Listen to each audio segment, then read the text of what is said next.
Federal government blasts PG&E's deal with fire victims. San Francisco, AP. Tensions between the U.S. government and Pacific Gas and Electric are boiling over as the two sides battle over whether a taxpayer-funded agency should be allowed to stake a claim on a $13.5 billion settlement covering most of the losses from catastrophic wildfires blamed on the bankrupt utility. The showdown came into sharper focus Monday when a top official from the Federal Emergency Management Agency blasted the nation's largest utility and fire victims' lawyers for negotiating a deal that could put the government in the untenable position of trying to claw back money it already has paid to people who lost family members and homes in fires ignited by PG&E's transmission lines from 2015 and 2018.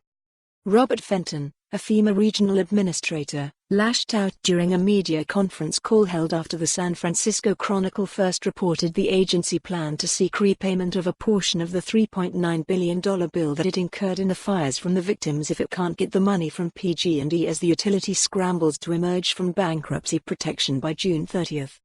The $13.5 billion settlement requires FEMA and various California agencies to try to cover their wildfire expenses from the same fund set up for individuals and businesses devastated by deadly blazes that destroyed tens of thousands of homes and businesses.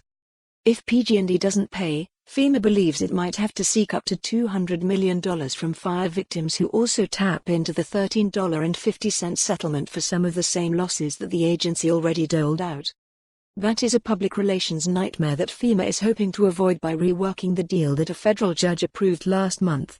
Most of the $3.9 billion being sought by FEMA overlaps with the majority of a $3.3 billion claim being made by various California state agencies in PG&E's bankruptcy case. It really, quite frankly, boggles my mind why the fire victims' lawyers would appear to want to relieve PG&E of its responsibility and make California and FEMA the enemy here, Fenton said. He also expressed indignation at being forced to seek money from the $13.5 billion settlement, even though FEMA was excluded in the confidential negotiations that led to the deal.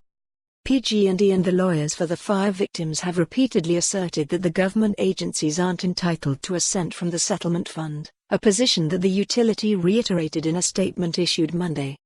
PG&E hailed the deal as a significant step to ensuring the more than 73,000 people who have filed fire claims get their money. Lawyers for the fire victims didn't immediately respond to requests for comment Monday.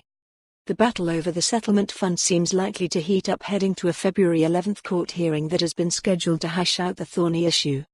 For more on this story, visit the news article link.